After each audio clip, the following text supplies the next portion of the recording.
સૌપ્રથમ વાત રાજકોટની। રાજકોટ મહાનગરપાલિકાના જનરલ બોર્ડમાં હોબાળો। રાજકોટ મેયર ડોક્ટર નેહલ શુક્લની કડક સૂચના। અશિસ્ત દાખવતા કોંગ્રેસના કોર્પોરેટરોને બહાર નીકળવાની સૂચના આપી। દીપ્તિબેન સોલંકી, રસીલાબેન ગેરૈયાને દૂર કરવામાં આવ્યા। માર્શલને બોલાવી દૂર કરવાની સૂચના આપી। વિપક્ષના કોર્પોરેટરોએ શિસ્તની ખાતરી આપતા વિવાદ થાળે પડ્યો।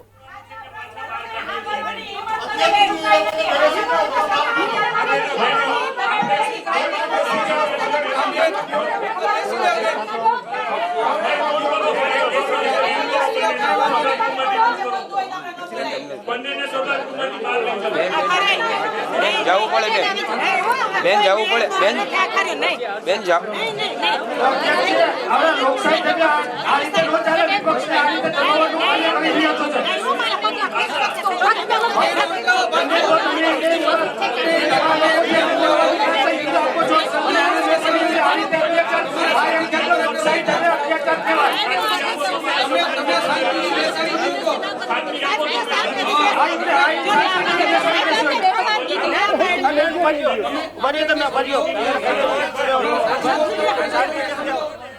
આ વિશે વધુ જાણકારી મેળવી અમારા સંવાદદાતા પરાક્રમસિંહ આપણી સાથે ફોન લાઈનથી જોડાયા છે।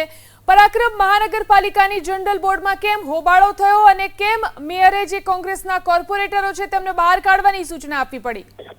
ચોક્કસ રાજકોટ મહાનગરપાલિકાની આ પ્રથમ જનરલ બોર્ડ છે। જનરલ બોર્ડની અંદર ભારે ઝપાઝપીના દ્રશ્યો અત્યારે સામે આવ્યા છે।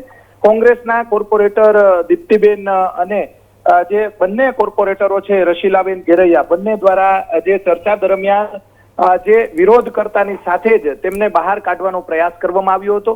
બાદમાં કોંગ્રેસના જે કોર્પોરેટર જે સાથે સાથ કોર્પોરેટરો છે તેમના દ્વારા ખાતરી આપવામાં આવી હતી। ત્યારબાદ તેને અત્યારે સભાની અંદર રહેવા દેવામાં આવ્યા છે।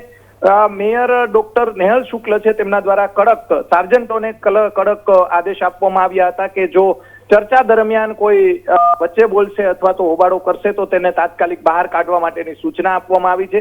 આ લાઈવ દ્રશ્યો અત્યારે ચાલી રહ્યા છે। મહાનગરપાલિકાની સામાન્ય રીતે 1 કલાકની જનરલ બોર્ડ દર વખતે હોય છે, પરંતુ 11 વાગ્યાથી શરૂ થયેલી જનરલ બોર્ડ અત્યારે 2 વાગ્યા છે અને સાંજે 4 વાગ્યા સુધી આ જનરલ બોર્ડ અનિયમિત કાળ સુધી સાંજ સુધી ચાલે, કેમ કે 45 પ્રશ્નોને જે ચર્ચા જનરલ બોર્ડની અંદર થવાનો છે, એટલે કદાચ સાંજ સુધી જનરલ બોર્ડ ચાલે તેવી પૂરી શક્યતાઓ છે। બીજી તરફ વાત કરવામાં આવે તો જનરલ બોર્ડની અંદર શાસક પક્ષના જ કોર્પોરેટર, વોર્ડ નંબર 14ના કોર્પોરેટર કેતન પટેલ છે, તેમને અધિકારીઓને આડે હાથ લીધા હતા અને અધિકારીઓ પાસે શહેરની અંદર જે મહાનગરપાલિકાના પ્લોટ છે તેની અંદર જે દબાણો છે તેના સવાલો કર્યા હતા, પેટા સવાલો કર્યા હતા અને અધિકારીઓ પાસે ટીપી વિભાગના, ટાઉન પ્લાનિંગ વિભાગના અધિકારીઓ છે તેમની પાસે જવાબ ન હતા। ત્યારે આ જનરલ બોર્ડ, પ્રથમ જનરલ બોર્ડ, નવા શાસકોની પ્રથમ જનરલ બોર્ડ અત્યારે ચર્ચાનો વિષય બની ગઈ છે। શાસક પક્ષના ઉપરાંત વિપક્ષના કોર્પોરેટરો પણ આક્રમક મૂડમાં હોય તે પ્રમાણેનો માહોલ અત્યારે જનરલ બોર્ડની અંદર જોવા મળી રહ્યો છે। જનરલ બોર્ડની અંદર અલગ અલગ 45 કોર્પોરેટરોના 45 જેટલા પ્રશ્નો છે। આ પ્રશ્નો ઉપરાંત પેટા પ્રશ્નોની પણ ચર્ચાઓ થઈ રહી છે, જેમાં ટાઉન પ્લાનિંગ વિભાગના સૌથી વધારે, બાંધકામ વિભાગના અને આરોગ્ય વિભાગ તથા જે સાફ સફાઈ અને ગટરના સૌથી વધારે પ્રશ્નો છે। પ્રી મોન્સૂન કામગીરીને લઈને પણ આ પ્રશ્નોની અંદર ચર્ચા થશે। ચોમાસું આવી ગયું છે ત્યારે જનરલ બોર્ડ એક મહત્વપૂર્ણ છે અને મેયર ડોક્ટર નેહલ શુક્લ છે તેમની પણ કડક સૂચના છે, જો ચર્ચા દરમિયાન કોઈ વચ્ચે બોલશે તો તેને સાર્જન્ટો દ્વારા બહાર કાઢવા માટેની સ્પષ્ટ સૂચના અત્યારે આપવામાં આવી છે। જી।